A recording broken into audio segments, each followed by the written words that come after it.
We're declaring war against cancer, and we will win this war by 2015.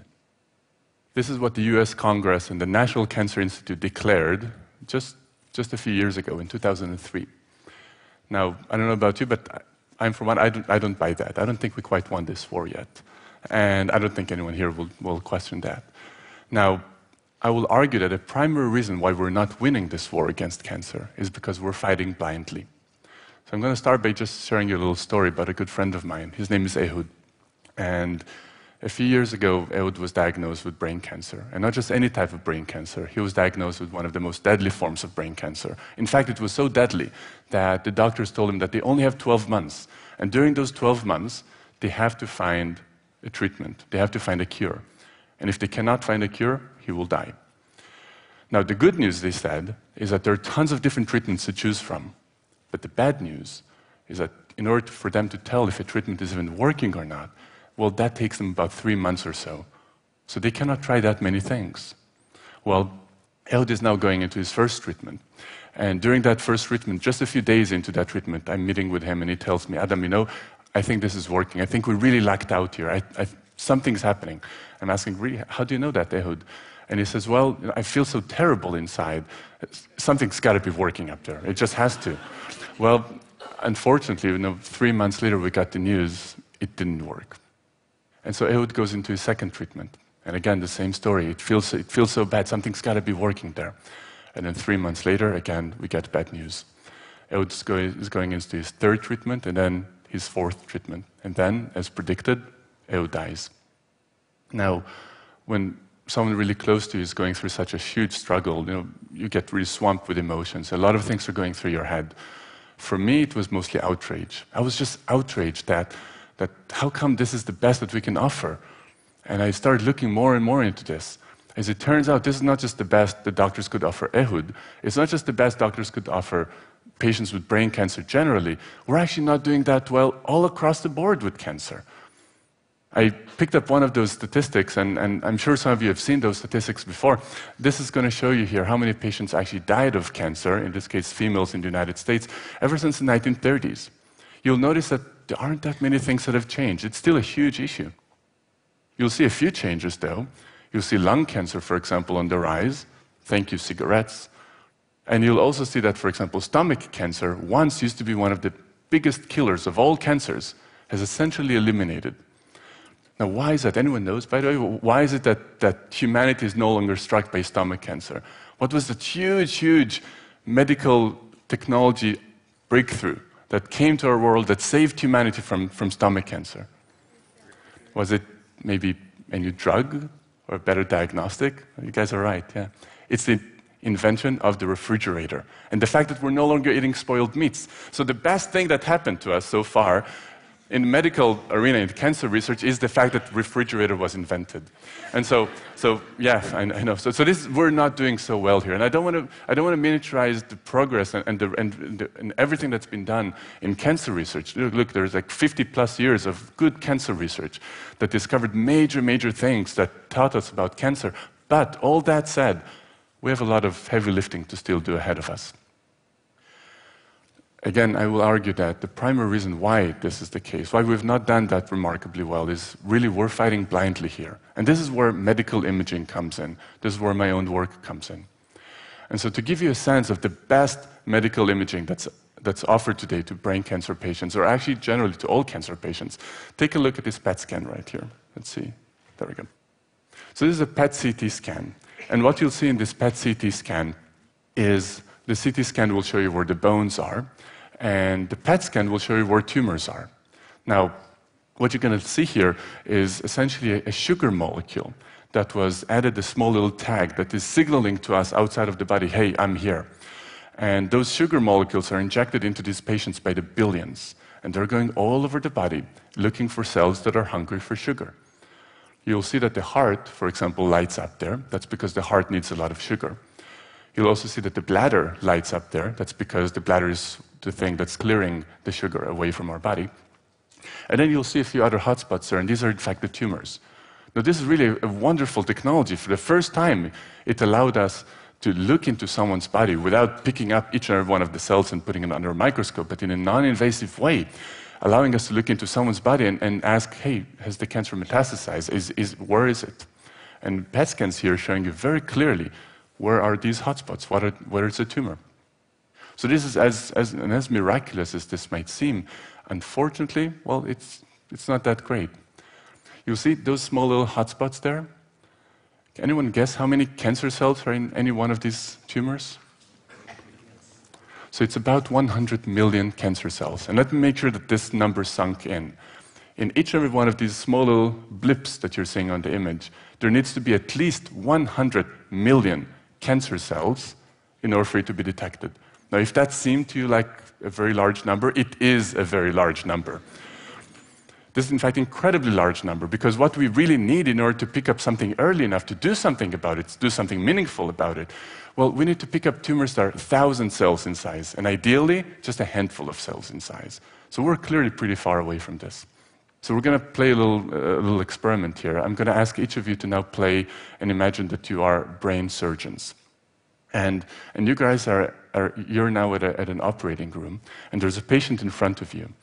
And your task is to make sure that the tumor is out. So you're looking down at the patient, and as you're looking down at the patient, the skin and the skull have already been removed, so you're looking at the brain. And all you know about this patient is that there's a tumor about the size of a golf ball or so in the right frontal lobe of this person's brain. And that's more or less it. And so you're looking down, and unfortunately, everything looks the same, because brain cancer tissue and healthy brain tissue really just look the same. And so you're going in with your thumb, and you start to press a little bit on the brain, because tumors tend to be a little harder, a little stiffer. And so you go in, like, you go a little bit like this, and oh yeah, it seems like the tumor is right there. Then you take out your knife and start cutting the tumor piece by piece by piece. And as you're taking the tumor out, then you're getting to a stage where you think, all right, I'm done, I took out everything. And at this stage, if that's, so far everything sounded like pretty crazy, well, you're now about to face the most challenging decision of your life here. Because now you need to decide, should I stop here and let this patient go, risking that there might be some leftover cancer cells behind that I just couldn't see? Or should I take away some extra margins, typically about an inch or so around the tumor, just to be sure that I removed everything? So this is not a simple decision to make. And unfortunately, this is the decision that brain cancer surgeons have to take every single day as they're seeing their patients. And so I remember talking to a few friends of mine in the lab, and they say, boy, there's got to be a better way. But not just, like you tell a friend, there's got to be a better way. No. There's just got to be a better way here. Right? This is just incredible.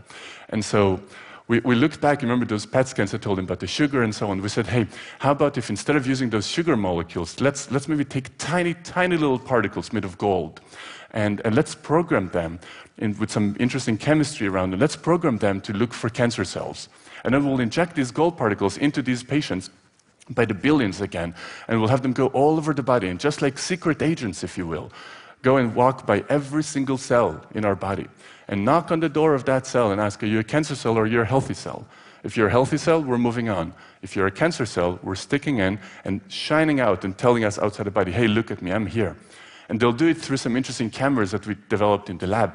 And once we see that, then maybe we can guide brain cancer surgeons towards taking only the tumor and leaving the healthy brain alone.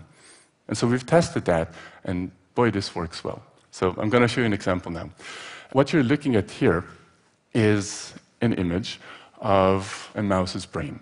And we've implanted into this mouse's brain a small little tumor. And so this tumor is now growing in this mouse's brain. And then we've taken a doctor and we've asked the doctor to please operate on the mouse as if that was a patient, and take out piece by piece out of the tumor.